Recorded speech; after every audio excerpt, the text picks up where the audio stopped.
Assalamualaikum warahmatullahi wabarakatuh.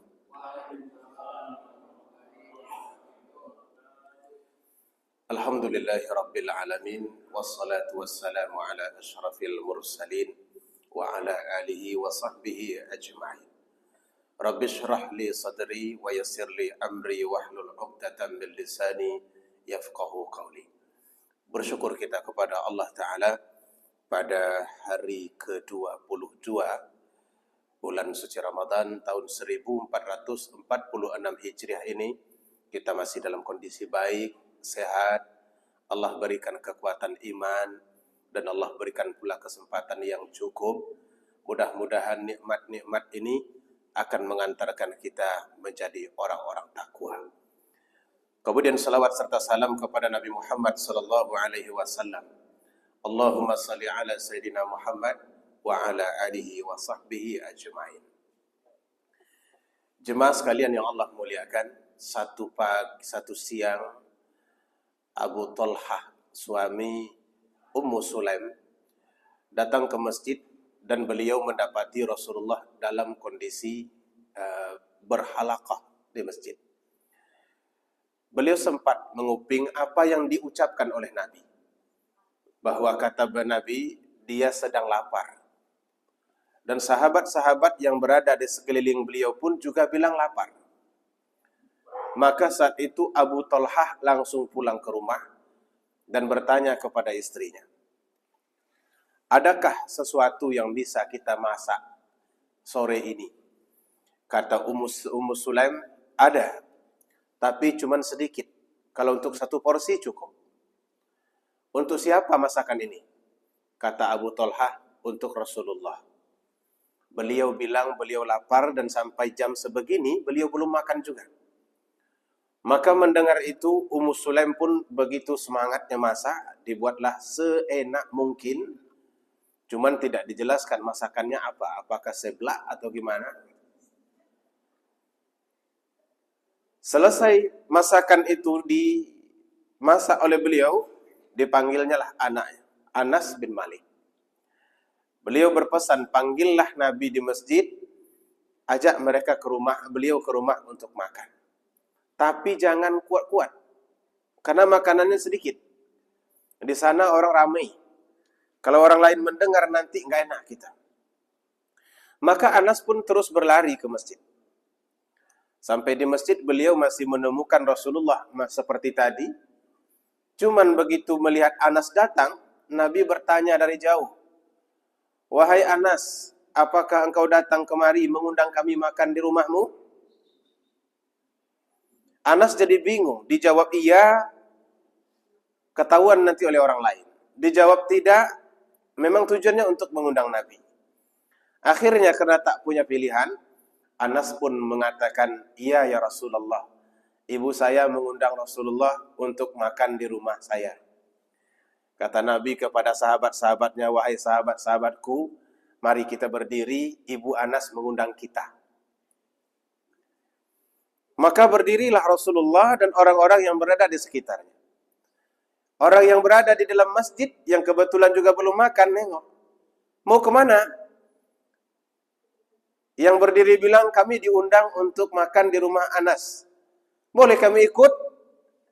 Ya boleh saja, siapa pula yang melarang? Cuman kan undangannya ini satu porsi cuman. Datanglah mereka ramai-ramai ke rumah Ummu Sulaim.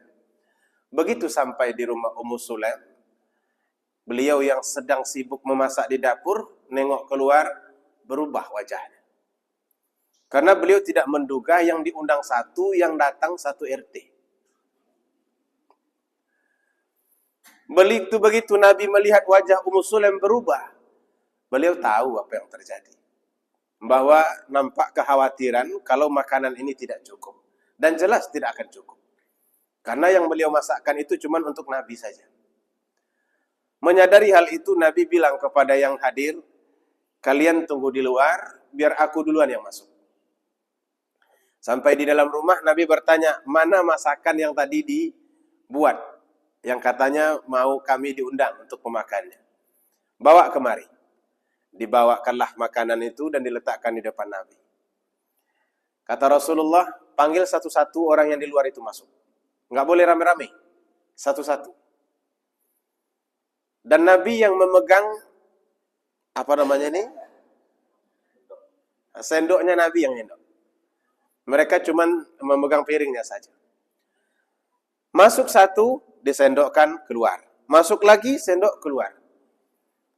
Hampir lebih 70 orang yang sudah memegang makanannya, makanan yang ada di dalam piring tempat asal makanan itu belum berkurang. Tapi yang lain sudah pada makan semua. Akhirnya Nabi SAW memberikan kepada Ummu Sulaim, kepada Abu Talhah, dan juga Anas, beliau juga makan sendiri. Masih ada sisa makanan di dalam piring itu. Kata Nabi, bagikan ini kepada tetangga kalian. Itulah sekelumit kisah kehidupan Rasulullah, dan tausiah kita pagi ini selesai. Mari kita pulang. Terus Bapak Ibu, karena ceritanya sudah habis nih. Saya tidak tahu apa yang dibacakan oleh Nabi ketika beliau menyendok makanan itu. Ya jelas, ini adalah kelebihan beliau. Nah, apa yang bisa kita ambil dari peristiwa hidup seperti ini? Pertama, kesederhanaan hidup Rasulullah SAW. Beliau itu sebetulnya punya kesempatan untuk kaya. Karena pernah Jibril datang kepadanya, menawarkan kerikil kota Mekah itu untuk dibuat menjadi emas, dan semuanya itu untuk Rasulullah SAW. Tapi beliau menolak. Justru beliau memilih ju'tu yauman wa syaba'tu yauman. Biarkan aku lapar satu hari, kenyang satu hari. Supaya kata beliau, apabila aku lapar, zakartuka, aku ingat kepada engkau ya Allah. Dan apabila aku kenyang, syakartuka, aku bisa bersyukur kepadamu. Inilah pilihan hidup Rasulullah. Dan sebagai seorang nabi, memang idealnya seperti itu. Karena kita tak dapat bayangkan kalau nabi itu kaya raya. Maka orang-orang yang sederhana, orang-orang miskin, semuanya akan merasa ada pembatas yang begitu tinggi dan tebal antara mereka dengan nabinya. Maka Allah Subhanahu wa ta'ala tidak buat nabi itu kaya. Beliau ditanamkan di dalam hatinya agar hidup sederhana. Namun bukan berarti kita disuruh miskin. Sekalipun beliau pernah berdoa, ahyini miskinan, hidupkan aku dalam keadaan miskin, wa amitni miskinan, matikan aku dalam keadaan miskin, wahsyurni fi zumratil masakin, dan bangkitkan aku kelak, himpunkan aku di yaumil mahsyar bersama kelompok orang miskin. Bukan berarti Nabi menyuruh kita miskin. Tapi Nabi sekedar mengingatkan, kaya penting. Miskin, kalau memang takdir, terima. Cuman dalam kekayaan ada resiko. Yang namanya berlebih itu pasti ada resiko. Nggak mungkin tidak ada resiko. Peningnya lebih. Masalahnya lebih. Istrinya lebih. Orang miskin kan nggak berani menikah lebih dari satu. Orang kaya, orang banyak duit, mungkin mereka akan berani. Tapi di dalam ini saya lihat tidak ada. Ini semuanya kelompok-kelompok takut istri. Nah, pilihan hidup Rasulullah ini mesti kita berikan perhatian. Karena ibu bapak, berlebih di dalam kehidupan itu resikonya besar sekali. Begitu banyak orang yang lalai dalam ibadah karena hidupnya berlebih.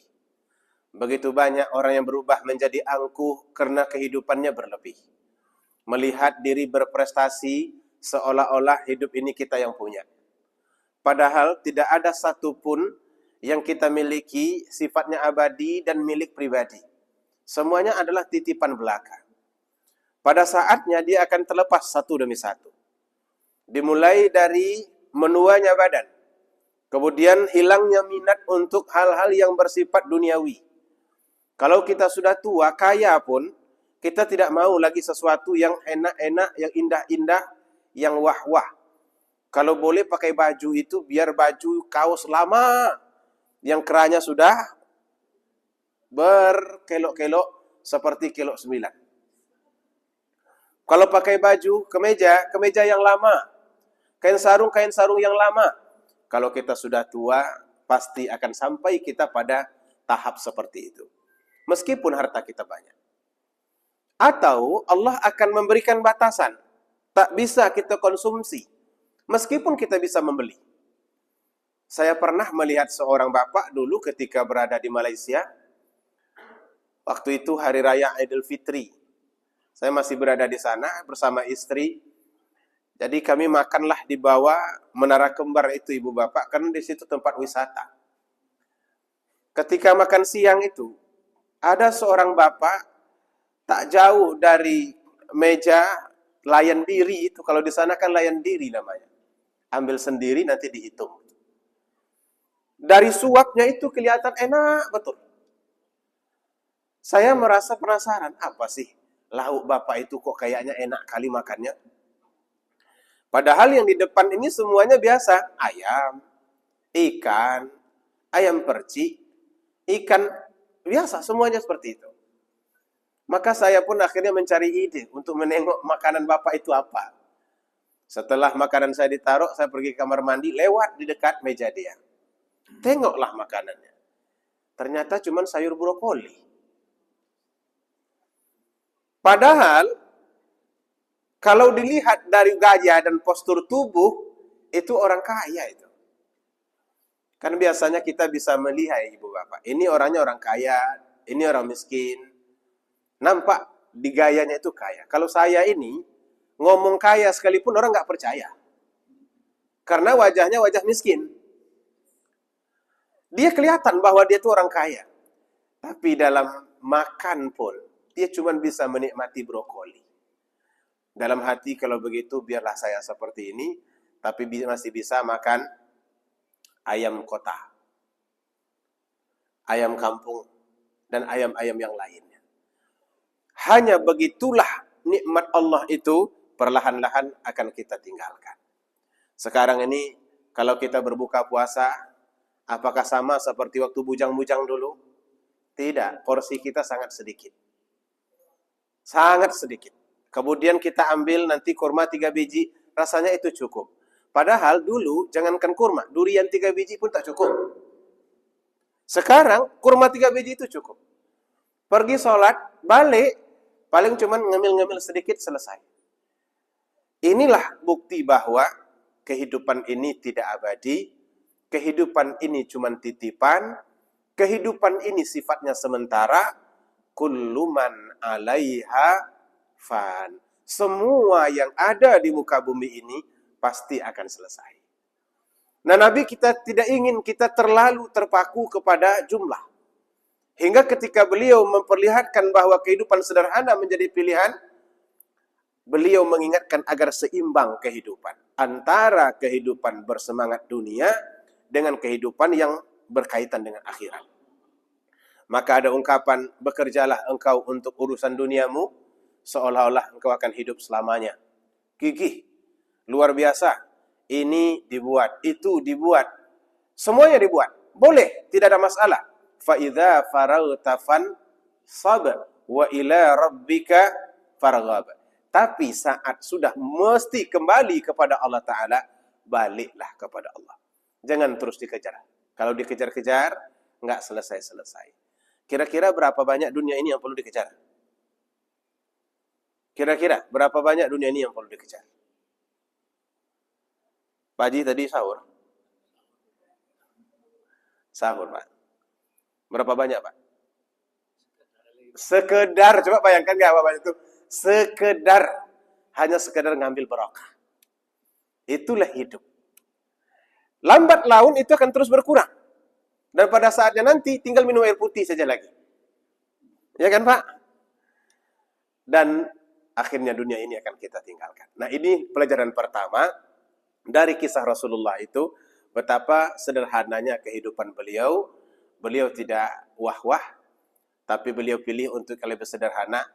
Yang kedua, maksudnya di situ supaya menampakkan keberpihakan kepada kaum du'afa, orang-orang miskin. Karena mayoritas umat Islam ketika itu ibu bapak miskin. Nah, kalau beliau tampil sendiri sebagai orang kaya, infak untuk beliau, zakat untuk beliau, wakaf ke beliau, maka nanti orang menduga bahwa pengakuan Nabi bahwa dia seorang Rasul itu adalah modus dengan maksud kekayaan dunia. Akhirnya lidahnya akan tumpul. Dia tidak akan dipercayai. Karena banyak motif-motif tertentu mungkin dia yang diduga menjadi latar belakang kenapa beliau mengaku seorang Nabi. Inilah sebetulnya yang dimiliki oleh Rasulullah hingga beliau dipercayai. Cuman kalau kita lihat sekarang berbanding terbalik dengan para pendakwah kita. Khususnya pendakwah di zaman modern. Pendakwah di zaman modern sekarang, ibu bapak, mobil mesti besar. Harus mewah. Apalagi? Rumah harus besar. Kalau boleh handphone bertingkat-tingkat, tek. Agak 2 kilo ke atas. Itu menjadi kebanggaan. Dan celakanya lagi, jemaah pun mendukung itu. Kalau datang nanti ustadz naik motor, itu diremehkan. Ustadz naik motor, nggak sukses. Tapi kalau datang ustadz naik apa Pak? Fortuner, Al-Fatihah, naik Al-Fatihah, itu ustadz sukses. Kita malah yang mendorong mereka bertolak belakang dengan sikap Rasulullah Sallallahu Alaihi Wasallam. Dengan begitu, akhirnya kita kan jadi ragu. Undang tidak? Mobilnya saja Fortuner. Berapa kita harus bayar? Akhirnya ustadz itu sudah mulai berpikir tentang bayaran. Jemaah juga ketika mendengar harus berpikir tentang bayaran. Nabi kontradiktif dengan itu. Beliau hidup sederhana, rumahnya sederhana, makannya sederhana, jalannya sederhana, pakaiannya sangat sederhana. Bahkan ketika beliau duduk dengan orang lain, enggak akan kelihatan mana Nabi, mana umatnya yang biasa. Ketika makan bersama orang lain, piringnya sama. Ketika bekerja, berkelompok, tugasnya sama. Itulah kehidupan Rasulullah dan pribadinya. Dan mungkin yang seperti ini akan semakin jarang kita temukan dalam kehidupan kita hari ini. Karena kehidupan kita sudah terus mengarah kepada kehidupan yang hedon. Kehidupan yang ingin serba wah. Malu kalau kelihatan sepele. Malu kalau kelihatan sederhana. Inilah yang menjadi fenomena sekarang ibu bapak yang berada di dunia keagamaan kita. Kita berharap akan muncul orang-orang ikhlas, orang-orang yang lebih tawadu, orang-orang yang lebih mampu merendahkan diri, sehingga agama ini tidak harus selalu diukur dengan jumlah yang mesti kita dapatkan. Hadirin yang dimuliakan Allah Subhanahu wa Ta'ala. Yang kedua, pelajaran yang dapat kita ambil dari peristiwa itu, kecintaan Nabi terhadap kaum du'afa dan orang-orang miskin. Nabi Shallallahu Alaihi Wasallam memang beliau memiliki perhatian khusus kepada orang-orang miskin. Satu ketika sekelompok orang miskin datang. Kata mereka, ya Rasulullah, orang kaya semuanya sudah memborong kebaikan. Mereka bersedekah, kami nggak bisa. Mereka berwakaf, kami juga nggak bisa. Mereka pergi haji, kami nggak bisa pergi. Karena kami nggak punya uang. Maka kata Nabi Sallallahu Alaihi Wasallam, hendaklah kalian melaksanakan Jumat. Karena Jumat itu adalah hajjul fuqara. Hajinya orang-orang fakir. Artinya Nabi tidak membiarkan mereka ini tertanya-tanya. Menjadi penasaran, kami ini posisinya di mana? Karena kan kalau dilihat dalam berbuat baik, tentu orang punya harta benda itu lebih cepat. Mereka akhirnya tertanya-tanya, ini kita di mana nanti ini? Maka Nabi memberikan perhatian khusus. Bahkan beliau juga memerintahkan agar kita memperhatikan sebagaimana beliau memperhatikan kaum du'afa ini. Dan dalam banyak hadis Nabi menganjurkan mencintai orang miskin itu akan mendatangkan keberkahan. Doanya dimakbulkan Allah Subhanahu wa Ta'ala. Kalian, kata Nabi, akan ditolong oleh Allah Ta'ala disebabkan doa orang-orang fakir di antara kalian. Dawu mardakum bis sadaqah. Obatilah orang yang sakit di antaramu dengan cara banyakkan bersedekah. Panggil orang-orang fakir itu, beri mereka makan. Beri mereka santunan. dan sampaikan kepada mereka, doakan Bapak, doakan keluarga kami, doakanlah masyarakat kami. Doamu itu dikabulkan Allah berbanding doa kami. Karena kalau kita yang tak kaya, tak miskin ini ibu bapak berdoa tak begitu serius. Karena kita nggak merasa perlu. Maka doa kita biasanya santai-santai. Rabbana atina fid dunya hasanah wa fil akhirati hasanah wa qina adzabannar. Alamin. Ustaz buka. Masuk ke dalam hati, dijamin tidak.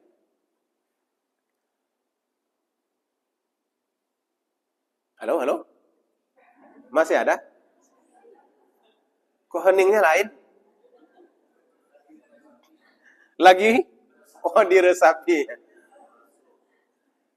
Kadang kita berdoa itu memang tidak terlalu berharap.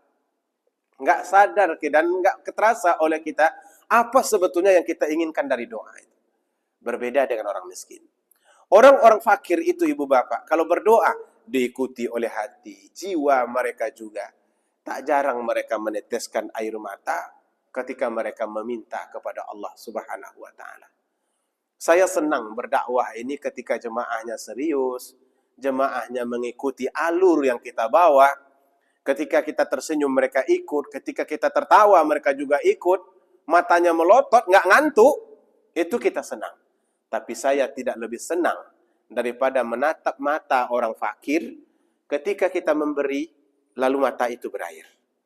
Cobalah rasakan seperti apa yang kita rasakan. Jiwa kita akan terisi betapa bergunanya kita di dalam hidup ini.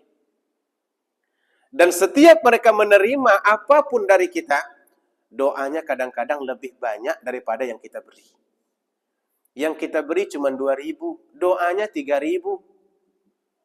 Terima kasih Bapak, semoga selamat sampai tujuan, sehat selalu dan ditambah rezeki. Ada berapa doanya? 3. Yang sampai ke tangannya? Yang biasa maksud saya. 2.000. Harga doa orang miskin 3. Selamat sampai tujuan, diberkahi hidup, dimurahkan rezeki.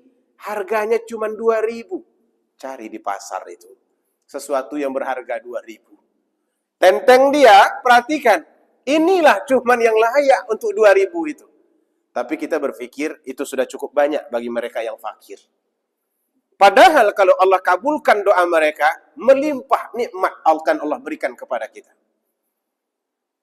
Maka sebenarnya kadang-kadang kita lebih pelit daripada mereka. Walaupun cuma pelit doa atau pelit memberi. Karena itu ibu bapak, doa orang fakir ini menjadi kunci keselamatan, kebahagiaan. Hendaklah kita senantiasa memperhatikannya.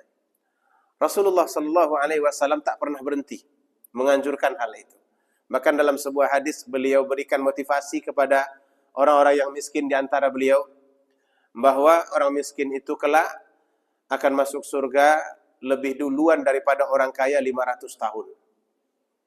500 tahun. Orang kaya masih antri di luar, orang miskin sudah makan roti canai di dalam. Itu bagaimana logikanya? Masuk Bapak Ibu. Kita bisa melogikakannya. Allah kan sebut bahwa semua nikmat pasti ditanyakan. Tsumma la tus'alunna yauma idzin 'anin na'im. Dan kemudian kamu pasti ditanya. La itu menunjukkan pasti. Artinya tidak diragukan lagi. Naim, semua nikmat yang pernah kami beri pasti kami tanya. Kalau ditanya ya mesti dijawab. Proses tanya jawab ini tentu saja semakin banyak yang ditanya, semakin banyak jawaban harus dipersiapkan, maka semakin lama waktu dibutuhkan. Kalau sedikit yang ditanya, sedikit jawaban, sedikit pula waktu dibutuhkan. Kenapa anak kelas 1 SD itu ketika ujian bisa pulang cepat? Pertanyaannya berapa Bapak Ibu? Pertanyaannya cuma 5, 10. Dan setengah jam sudah selesai. Dan kenapa ketika kita kuliah, dibuat waktunya 2 jam setengah? Karena yang harus kita jawab itu banyak. Walaupun poin induknya 3, tapi di bawahnya begitu banyak. Maka kita butuh waktu 2 jam setengah.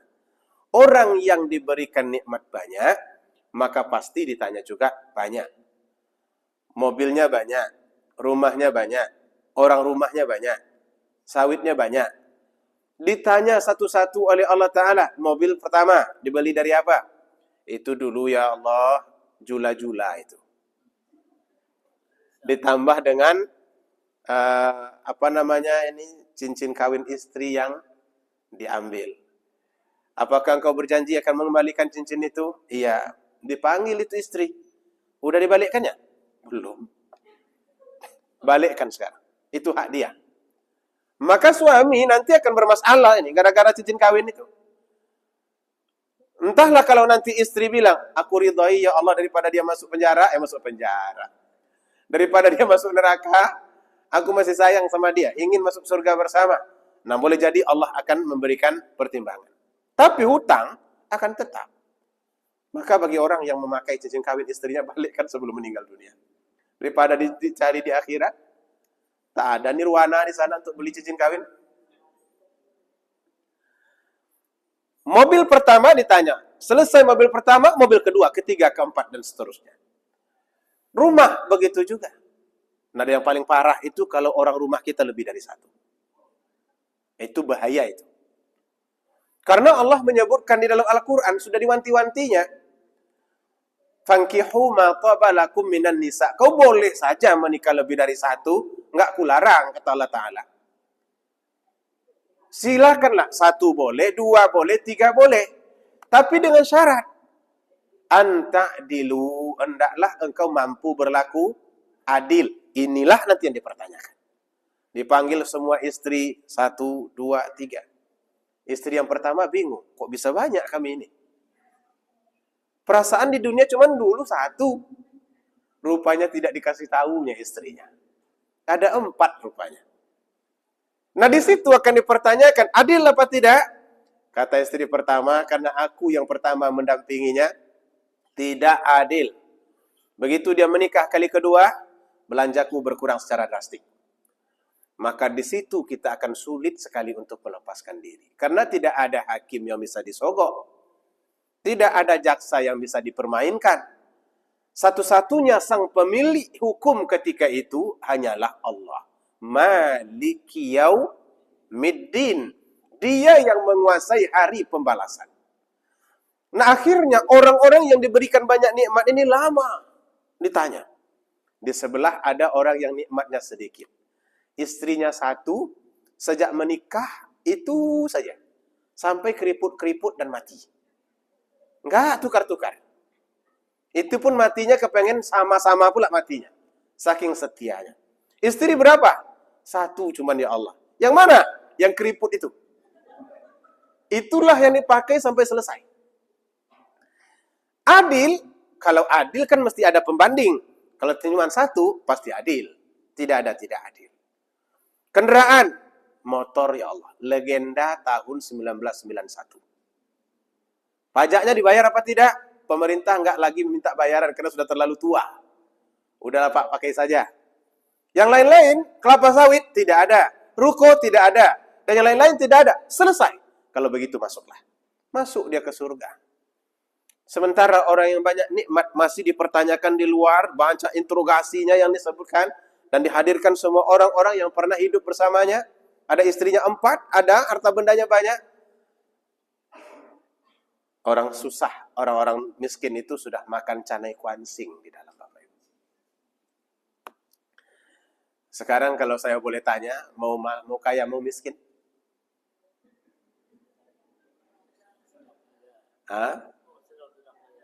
Nggak ada pilihan ketiga Bapak. Cuman 2, mau kaya, mau miskin. Mau kaya, tapi cepat masuk surga. Karena apakah kaya itu tercela? Tidak. Kalau kaya itu tercela, maka berarti Allah tak perlu memberikan kekayaan kepada Nabi Sulaiman. Nabi Sulaiman itu kaya, dia punya kerajaan, harta bendanya banyak. Nabi Daud juga raja. Nggak perlu Allah memberikan kerajaan kepada Nabi Daud. Nggak perlu Allah memberikan kekayaan kepada Utsman bin Affan. Begitu juga Abdurrahman bin Auf. Ini orang-orang yang sudah dijanjikan masuk surga oleh Rasulullah sallallahu alaihi wasallam. Jadi mudah-mudahan kalau kita kaya, kaya yang mempermudah kita masuk surga. Kalau kita miskin sekalipun, miskin yang akan mempercepat kita masuk surga. Amin ya rabbal alamin.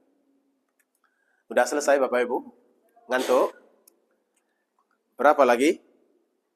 5 tadi nih. Nomor 3 sampai bunyi ya.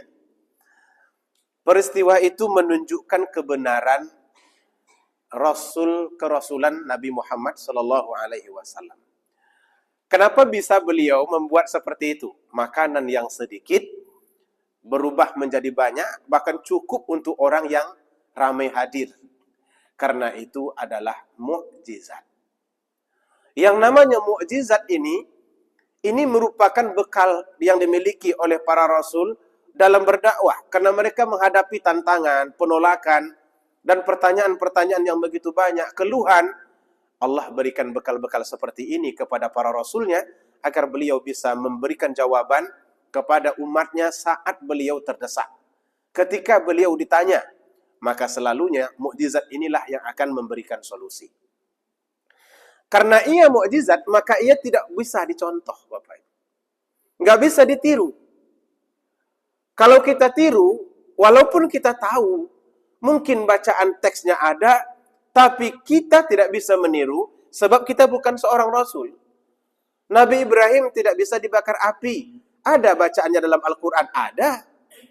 Ya naru kuni bardan wa salaman ala Ibrahim. Wahai api, dinginlah engkau, selamatkan Ibrahim. Tapi itu nggak bisa kita pakai. Karena itu punya Nabi Ibrahim. Bukan punya Supriyadi. Bukan punya Joni. Maka nanti ketika ada kebakaran di sebelah rumah, mundur. Aku tahu apa yang dibacakan di dalam Al-Quran tentang Nabi Ibrahim yang tak terbakar api. Sekarang kalau kita masuk ke dalam api, walaupun baca itu, insya Allah hangus. Selesai Bapak. Karena itu mukjizat. Mukjizat tidak bisa dimiliki oleh orang yang bukan Nabi. Nabi Musa begitu juga. Dia bisa membelah lautan. Nabi Isa bisa membangkitkan orang yang berada di dalam kubur. Mengobati penyakit sofa dan lain sebagainya.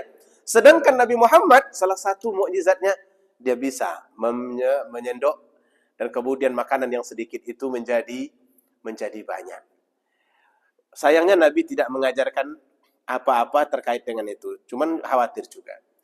Kalau sempat diajarkan, lalu ada yang bisa melakukan itu, ini bisa menimbulkan sifat pelit. Nanti ketika pesta undangannya 1000, ya sembelih ayam seekor. Supaya bisa disendok terus menerus. Lalu kemudian isi amplopnya lebih banyak pulangnya. Salah guna.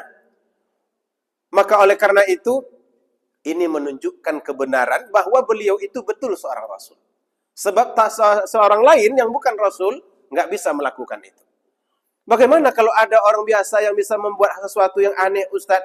Karamah namanya. Jadi kalau terjadi pada diri Nabi disebut mukjizat. Kalau terjadi pada diri orang takwa, orang soleh, disebut dengan karamah.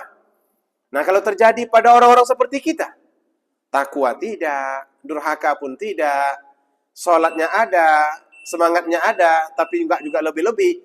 Tiba-tiba terjadi sesuatu yang luar biasa, itu biasanya disebut dengan ma'unah.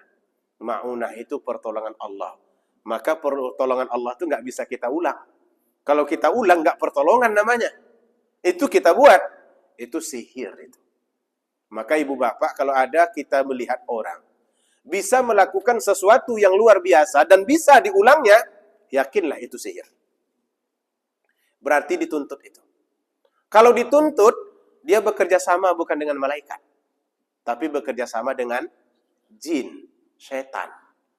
Ketika kita mempercayai hal itu, kita akan masuk kelompok orang musyrik. Karena itu kepada mukjizat Nabi kita perlu yakin. Tapi kepada hal-hal yang seperti tadi, yang musyrik, boleh kita tinggalkan. Bahkan wajib kita tinggalkan. Tak boleh ada ia menodai keimanan kita yang bersih, hingga nanti akhirnya Allah memiliki hak dan memiliki jawaban apakah kita ini masuk ke dalam surga atau masuk ke nerakanya. Diampuni atau tidak? Kata Allah Subhanahu wa taala, kalau dosa kalian banyak, lalu kalian minta ampun kepadaku, aku akan ampuni selama kalian tidak syirik kepadaku. Maka oleh karena itu ibu bapak, inilah benarnya Rasulullah sallallahu alaihi wasallam. Baik, yang keempat, betul 4 Bapak Ibu? Berapa banyak nih Ustaz? 25.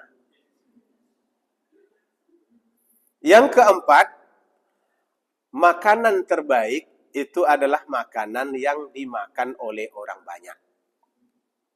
Semakin banyak orang makan itu semakin barokah. Karena itu hadis ini juga bisa dijadikan sebagai dalil larangan mansur. Makan surang. Suami yang suka makan surang, istri yang suka makan surang, kawan-kawan yang suka makan surang, bacakan kepadanya hadis ini. Nabi ingin kita makan banyak. Ta'amun wahid, makanan satu orang, yakfi li itsnin, cukup untuk 2 orang. Makanan 2 orang, cukup untuk 3 orang. Semakin banyak tangan di dalam makanan itu, semakin barokah. Maka kalau kita lihat orang Arab punya budaya, makan mereka pakai dulang biasanya. Dulang itu diletakkan makanan untuk 6 orang. Ya, semua orang nyangkul di situ. Nah, kalau kita kan memang tidak membudaya begitu. Karena budaya kita disusupi oleh budaya barat, terutama Perancis. Maka selalu kita dengar orang pesta ala Perancis ya. Mungkin perlu kita tanyakan, sejak kapan Perancis itu dengan sengaja datang ke Indonesia? Mengajarkan orang Indonesia ini cara makan mereka gitu. Sejak kapan? Apa kita nggak bisa makan sebelum Prancis datang? Bisa. Cuman kita ini, bangsa ini ibu bapak, sangat mudah terpengaruh oleh budaya-budaya yang datang dari barat. Karena kita menganggap barat itu selalu oke, lebih baik, lebih maju, lebih berperadaban, dan lain-lain sebagainya. Sehingga kita meninggalkan apa yang semestinya kita buat. Sekali-kali kita mesti berkata nampaknya, kita makan ala Rasulullah. Nah, setuju tidak itu? Mari kita makan ala Nabi. Setuju tidak? Ala Nabinya gimana? Aturlah semuanya seperti ala Nabi. Nabi menyuruh kalau makan pakai jari, tapi jangan semua jari digunakan. Nah, kita kan kadang-kadang nasi itu diremas-remas penuh. Menggembung di dalam mulut, saking penuhnya. Bukan main suapnya besar. Nabi suruh, makanlah dengan jari yang sekedarnya saja. Artinya, ya memang berbeda. Makanan orang Arab itu kebanyakannya roti. Makanan kita kan nasi. Kalau nasi pakai 3 jari, nggak nyantol Bapak Ibu. Tapi artinya, makanlah dengan suap yang sederhana. Lalu kemudian, kunyahlah dengan kunyah yang sederhana. Berapa kunyah disuruh oleh Nabi?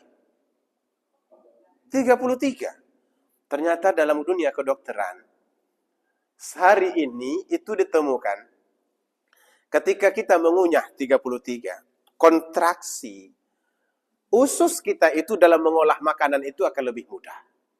Karena dia juga membutuhkan 33 kali untuk mengolah makanan yang sudah masuk. Maka olahan makanan dalam mulut itu membantu yang ada di dalam.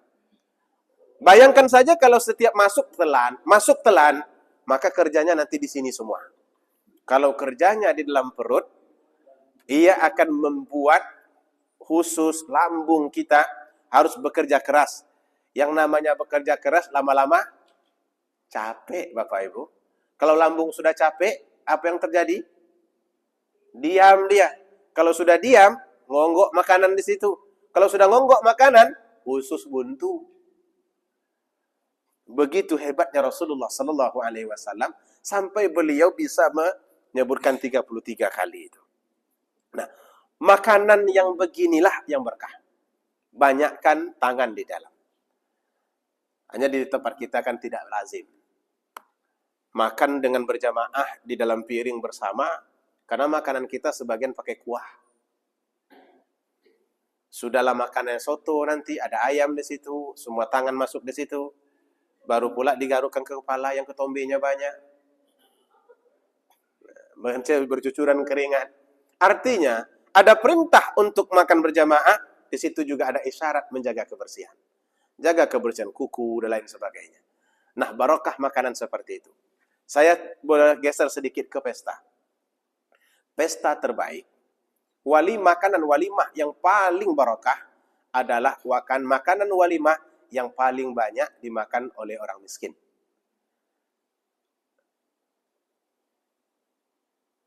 Halo?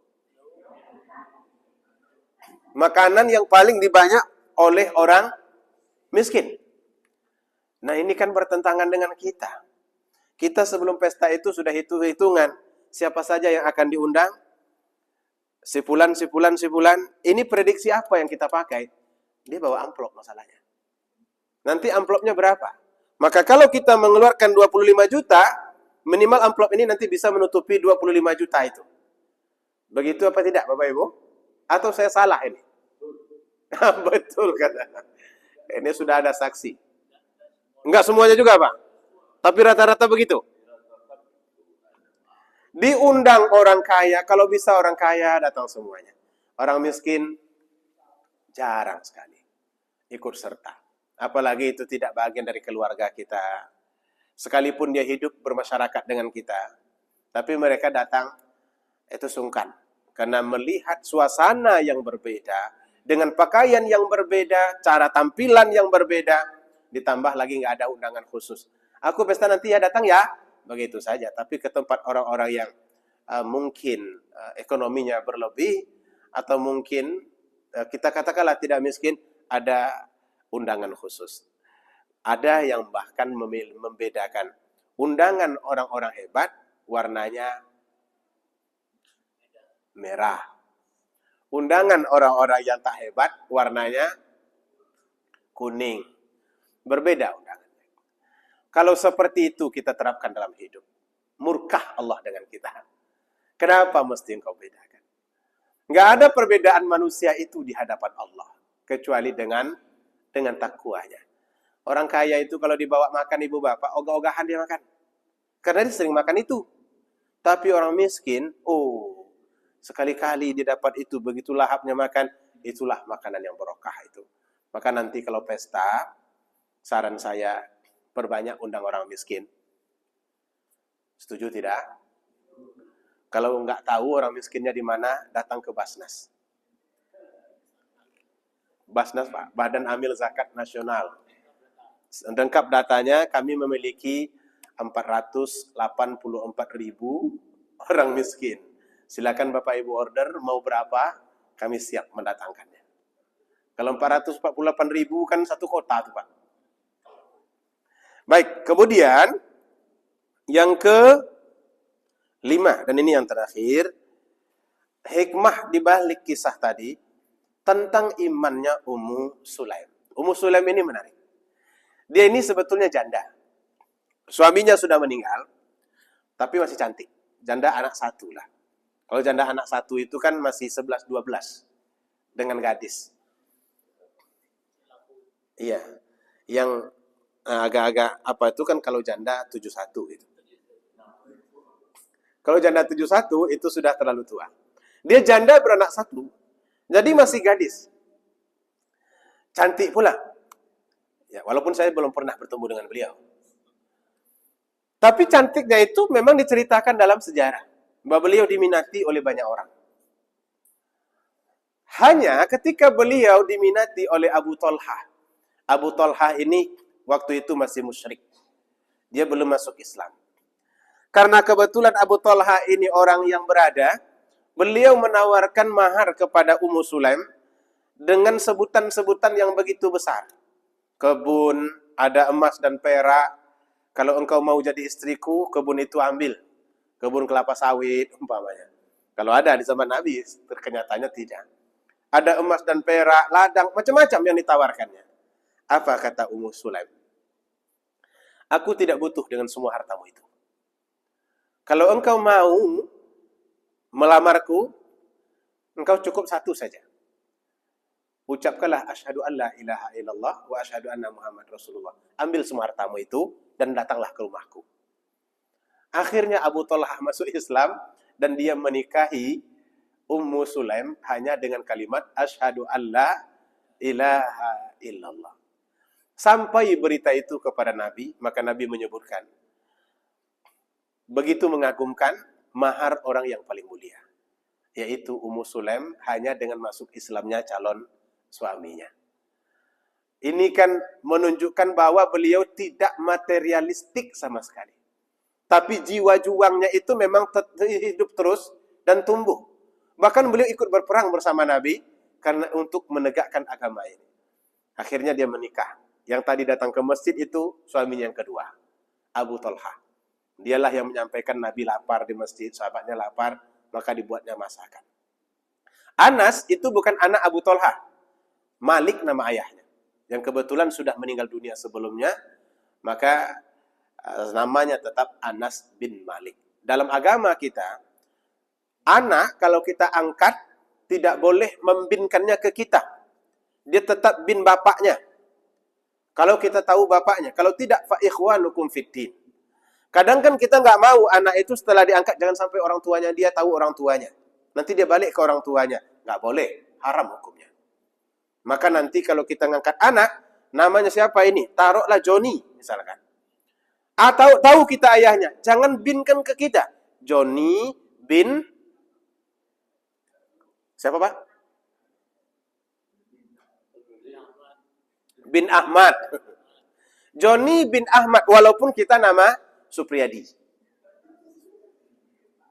Perempuan begitu juga, namanya Sulaimah binti Ahmad. Sekalipun kita yang menjaganya dari kecil, kita ambil umur 3 hari, sekarang dia sudah mulai membesar, kuliah, cantik, menikah dia. Katakan kepadanya, nak, engkau memang bukan lahir dari rahim kami, tapi engkau berada di hati kami. Sejak kecil engkau kami pelihara. Ayahmu adalah yang itu. Maka ketika menikah, biarkan ayahnya datang. Siap tidak begitu? Enggak siap. Kebanyakan orang enggak siap. Takut kalau anak ini tahu orang tuanya, nanti balik dia kepada orang tuanya. Namun hukum Islam itu tidak boleh ditaati. Harus tetap dipakai. Karena itu lebih adil untuk anak itu. Penyebabnya gimana ibu bapak? Anak ini bukan anak kita. Lalu dia tumbuh membesar.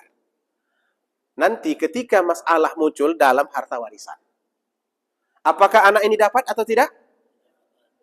Kita sayang kepadanya. Maka mungkin akan diberikan lebih. Sementara ada adik kita, ada saudara, ada nenek, ada ini. Mereka akan konflik setelah kita tidak ada. Dan itu akan saling membenci. Karena itu Islam tidak mau membuka ruang pertengkaran, ruang pertikaian, apapun modelnya di dalam rumah tangga, karena ia biasanya sulit diselesaikan. Tidak jarang kita dengar bahwa ada orang yang memberikan harta warisannya kepada satu-satunya anak angkat yang dia miliki. Sementara dia punya adik, punya saudara, dan lain sebagainya, yang sebetulnya lebih berhak mereka dengan harta mereka, tapi akhirnya dia ambil semua. Dan ini menjadi bahan konflik. Bapak Ibu yang dimuliakan Allah Subhanahu wa taala, hari ini hari ke-22, tinggal 8 hari lagi. Ini sudah di penghujung. Mudah-mudahan amal ibadah kita diterima Allah Subhanahu wa taala. Dan nanti kita lanjutkan. Ini Selasa malam ini memang agak riskan sedikit, Pak. Karena di malam-malam ini ada safari yang selalu setiap malam ini sekarang. Safari gubernur. Dan kita memang ada 5 di Basnas, tapi harus bergilir. Nah, begitu tepat nanti Selasa malam, itu susah saya. Biasanya saya akan cari pengganti. Tapi pengganti-pengganti saya, alhamdulillah sampai kan, Pak? Alhamdulillah, dan tidak ada yang tidak hebat. Semuanya hebat, insya Allah. Tergantung kita mendengarnya apakah tidur atau bangun. Kalau kita mendengarnya dalam kondisi tidur, sehebat apapun tetap tidak hebat. Oleh karena itu, saya mohon maaf banyak-banyak. Mudah-mudahan tahun depan nggak salah setting lagi ini. Sabtu depan? Belum raya lagi? Oh, saya pikir sudah raya, Bapak. Ini sudah mengucapkan selamat hari raya, padahal di ujung nih. Masih ada satu lagi? Oh, masih ada satu lagi. Baiklah, mudah-mudahan nanti Sabtu depan kita bisa bertemu kembali dalam tausiah subuh ini. Itu adalah tausiah penutup saya rasa. Temanya apa? Ya temanya penutup. Sama-sama kita tutup dengan bacakan alhamdulillahirabbil alamin dan doa kafaratul majelis. Subhanakallahumma wa bihamdika asyhadu an la ilaha illa anta astaghfiruka wa atubu ilaik. Wassalamualaikum warahmatullahi wabarakatuh.